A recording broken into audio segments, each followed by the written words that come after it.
வணக்கம். செல்வகுமாரின் மாலை வானிலை ஆய்வறிக்கை. அதிகாரப்பூர்வ வானிலை அறிக்கைக்கு இந்திய வானிலை ஆராய்ச்சித்துறை அறிக்கையை பார்க்கவும். 2026 ஜூலை 28 செவ்வாய்க்கிழமை மாலை நிலவர ஆய்வறிக்கை. நேற்றைக்கு அதாவது இன்றைக்கு அதிகாலை ஒடிசா மற்றும் மேற்கு வங்கம் இடைப்பட்ட பகுதி வழியாக கரை கடக்க தொடங்கிய காற்றழுத்த தாழ்வு மண்டலம் நன்றாகவே உள்ளே நுழைந்து விட்டது. படிப்படியாக அது குஜராத் மற்றும் மகாராஷ்டிரா கரையோரத்தை நோக்கி சத்தீஸ்கர், மத்திய பிரதேசம், மகாராஷ்டிரா மற்றும் மகாராஷ்டிராவின் எல்லையோர குஜராத் கடலோரம், பாகிஸ்தான் பகுதியை நோக்கி நகரும். இதன் காரணமாக மேற்கு நோக்கி நகர தெற்கு தென்கிழக்கு காற்று நுழையும். இப்பதான் உள்ள நுழைஞ்சிருக்கு. ரொம்ப மெதுவா நுழையுது. தீவிரமடைவதற்கே 2 நாள் எடுத்துடுச்சு. இது உள்ளே போன பிறகுதான் வெப்பசலன இடிமழை பொழிவும் தென்மேற்கு பருவமழையும் தீவிரமடையும். கண்டிப்பாக இன்னும் ஓரிரு நாளிலே நாளைய மறுநாள் இன்னும் கொஞ்சம் வெப்பசலன இடிமழை பொழிவு கூடும். இப்ப கூட சேலம் மாவட்டத்துக்கும் தருமபுரி மாவட்டத்துக்கும் இடையில, தொப்பூர் கணவாய்க்கும் சேலத்துக்கும் இடையில மழை. அது அப்படியே ஏற்காடு நோக்கி பயணித்துட்டு இருக்கு. ஆங்காங்கே இன்றைக்கு மாலையில மழை காணப்பட்டது. இப்போது இருக்கு. நள்ளிரவு வரைக்கும் ஆங்காங்கே இருக்கும். ஆனால் இன்றைய விட நாளை கொஞ்சம் கூடுதல் பரப்பில் இருக்கும். 29 விட 30, 31 நல்லாவே இருக்கும். இது எல்லாம் விடுங்க. 1ஆம் தேதி மிகச்சிறப்பாக மாறும். 1ஆம் தேதியை விட 2ஆம் தேதி தென்மேற்கு பருவமழை வலுப்பெறும். 31 வலுப்பெறும். 2, 3, 4, 5, 6 10ஆம் தேதி வரைக்கும் வலுவான தென்மேற்கு பருவமழை. இதுல 2, 3, 4, 5, 6 இந்த தேதிகள்ல பலத்த மழை கேரளா, கர்நாடகாவில் இருக்கும். மேற்கு தொடர்ச்சி மலைகள் இருக்கும். தமிழ்நாட்டிலும் அப்படியே வெப்பசலன இடிமழை இருக்கும். மெல்ல நகரும் காற்று, கிழக்கு திசை காற்று சந்திப்பு கடலோர மாவட்டங்கள்ல ஏற்படும். நம்பர் 1 இடத்தை மழைப்பிடிப்பு பிடிப்பது மலையோரமும் கேரளாவும். அதுக்கு அதே அளவு மழைப்பிடிப்பு கேரளாவுக்கு சமமா இருக்காது. கேரளா, கர்நாடகா அதிகமா இருக்கும். மேற்கு தொடர்ச்சி மலை, நீலகிரி, வால்பாறை அதுக்கு அடுத்தடுத்து பிடிக்கும். அதுக்கு அடுத்த இடத்தை பார்த்தீங்கன்னா சென்னை, திருவள்ளூர், செங்கல்பட்டு, காஞ்சிபுரம், திருப்பத்தூர், வேலூர், ராணிப்பேட்டை, திருவண்ணாமலை, கள்ளக்குறிச்சி, விழுப்புரம், கடலூர், புதுச்சேரி மற்றும் அரியலூர், பெரம்பலூர், மயிலாடுதுறை, நாகப்பட்டினம், காரைக்கால், தஞ்சாவூர், திருவாரூர், நாகப்பட்டினம், அப்படியே புதுக்கோட்டை, சிவகங்கை, ராமநாதபுரம், திருச்சி இது வரைக்கும் நல்ல மழைப்பொழிவு இருக்கு. ஆகஸ்ட் 1க்கு மேல் முழு நம்பிக்கை வைக்கலாம். ஒன்னே உங்களுக்கு எல்லாம் 1ஆம் தேதியே உங்களுக்கு கொட்டிடாது.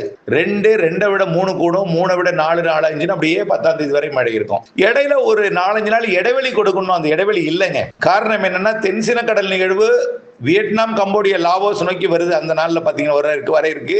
அப்போ அந்த வருதல் காரணமா தொடர்ந்து தென்மேற்கு பருவக்காற்று வங்கக்கடலை அந்தமான் நோக்கி பயணித்து வியட்நாம், கம்போடியா நோக்கி பயணிக்க இருக்கிற காரணத்தினால தொடர்ந்து இங்க நிலநடுக்கோட்டுக்கு தெற்கு பகுதியில் ஒரு நிகழ்வு வந்து கட்டுப்பாட்டு அமைப்பாக இருந்து கேரளா வழியாக காற்றை வழி நடத்த இருக்கிறது. இதனால அந்த இடைவெளியும் இல்லை. வலுவான தென்மேற்கு பருவமழை, அணைகளை நிரப்பும் மழை.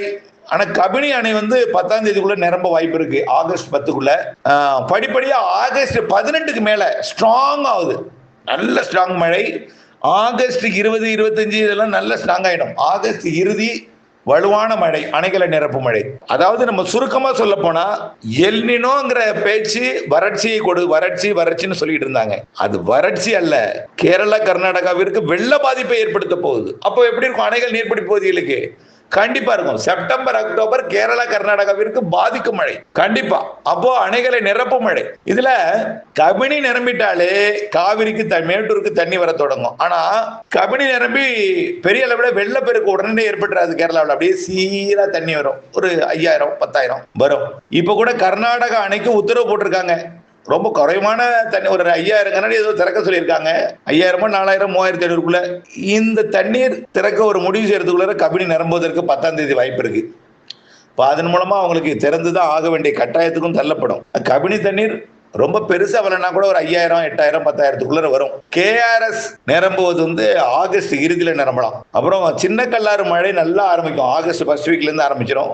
அதனால பரம்பிக்குளத்துக்கு கொஞ்சம் நீர் வரத்து கொடுக்கும். அதுவும் ஆகஸ்ட் இறுதியில பரம்பிக்குளம் நல்ல ஒரு நீர்மட்டத்தை எட்டும். அமராவதியும் ஆகஸ்ட் 15க்கு மேல வலுவான மழை பொழிவு கிடைக்கும். அமராவதிக்கு இப்பயே மழை இருக்கும். ஆகஸ்ட் 1ல இருந்து 10ஆம் தேதி வரைக்குமே இருக்கும். மறையூர் பகுதியில அது அப்படியே ஆகஸ்ட் இறுதியில தான் வலுப்பெறும். அதே போல கன்னியாகுமரி, திருநெல்வேலி, தென்காசி மாவட்டத்துக்கும் முல்லை பெரியார் அணைக்கட்டு பகுதிகளுக்கும் மழை இருக்கும். நல்ல மழை இருக்கும். ஆனா அணைகள் நிரப்புமாங்கிறது ஆகஸ்ட் இறுதி தான். ஏன்னா பெரிய அணைகள் எல்லாமே. சில அணைகள் சிறிதாக இருந்தாலும் அது எப்படி இருக்குன்னா வால்பாறையை தாண்டி உள்ளே இருக்கும் மறையூர். அந்த அளவுக்கு ஃபோர்ஸ் இருக்கும். ஆனா இருந்தாலும் கண்டிப்பா ஒரு 5-6 டிஎம்சி தான் ஈஸியா நிரப்பிடும். ஆகஸ்ட் இறுதியில. இந்த வைகை அணை மட்டும் பொதுவா வைகை அணை முல்லை பெரியாறுல இருந்து தண்ணி வரணும், இல்லைன்னா மூல வைகை ஆறு பகுதியில் மழை பெய்யணும். அது இல்லைன்னா வைகை அணை நீர்பிடிப்பு பகுதி கொஞ்சம் தான் இருக்கு, அதுல பெய்யலாம். ஆனால் இந்த மழை வடகிழக்கு பருவமழையில தான் பெரும்பாலும் வைகை அணை நிரம்பி இருக்கு. தென்மேற்கு பருவமழை முல்லை பெரியாறுல இருந்து கொஞ்சம் அளவா தான் வரும். அது முல்லா நிரப்பங்கிறது கொஞ்சம் லேட்டா ஆகும். வைகை அணை மட்டும் தான் கொஞ்சம் தாமதமா நிரம்பும். ஆனால் அதுவும் செப்டம்பர்ல நல்ல நீர்வரத்தை கொடுக்கும் வகையில இருக்கும். செப்டம்பர் அக்டோபருக்கு வைகைக்கு கூடுதல் நீர்வரத்து கிடைக்கும். வைகை மட்டம் உயர வாய்ப்பு இருக்கு செப்டம்பர் அக்டோபர். வடகிழக்கு பருவமழை கண்டிப்பாக வைகை நிரப்பும். ஏன் அக்டோபர் முதல் தேதியிலிருந்தே வடகிழக்கு பருவமழை மாரி இருக்கும். அதுலயே வைகைக்கு ஏறுமுகம் தான் தண்ணீர், புரியுதுங்களா? கன்னியாகுமரியிலிருந்து நீலகிரி வரைக்கும் எல்லா அணைகளும் நல்லா இருக்கும் செப்டம்பர் அக்டோபர்லாம்.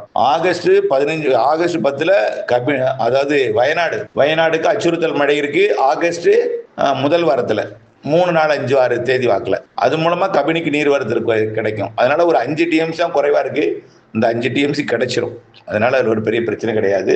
ஆகவே கண்டிப்பாக பவானி சாகருக்கு நீர் தரக்கூடிய நீலகிரி மாவட்டத்தில் மழை பெய்ய போதே ஆகஸ்ட் முதல் 10 தேதி. ஏன் 10 தேதி ஏன் சொல்றேன்னா, இடையில கொஞ்சம் அப்படியே வீக்கான ஒரு மழையை கொடுத்து பிக்கப் 15 ஆகும். அப்புறம் அடுத்த சுற்று மழை ஸ்ட்ராங் ஆயிடும். 18ஆம் தேதியிலிருந்து நல்ல ஸ்ட்ராங் ஆயிடும், புரியுங்களா? தமிழ்நாட்டிலும் வெப்பசலன இடிமழை பொழிவு இருந்து கொண்டே இருக்கும்.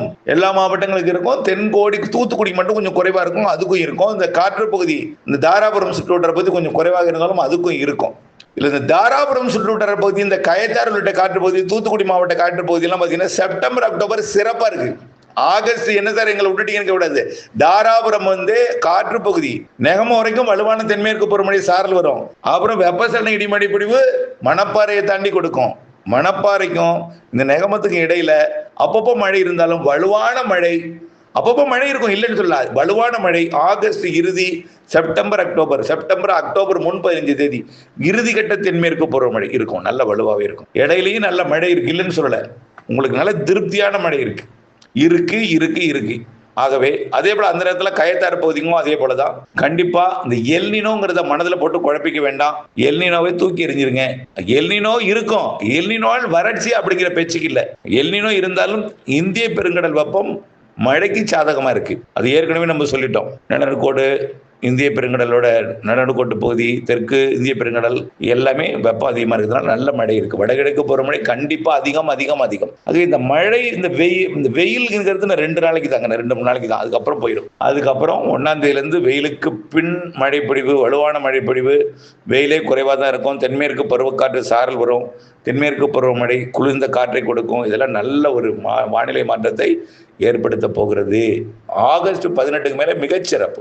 ஆகஸ்ட் இறுதி இன்னும் சிறப்பு. செப்டம்பர் மொத்தம் சிறப்பு. அக்டோபர் முன் 15 தென்மேற்கு தான் வடகிழக்கு மாரியே பொழியும். அக்டோபர் 18க்கு மேல் வடகிழக்கு பருவமழை, அது மிக வலு என்பதையும் தெரியப்படுத்த விரும்புகிறேன். இணைந்தே இருங்கள் அப்டேட்ஸுடன். நன்றி.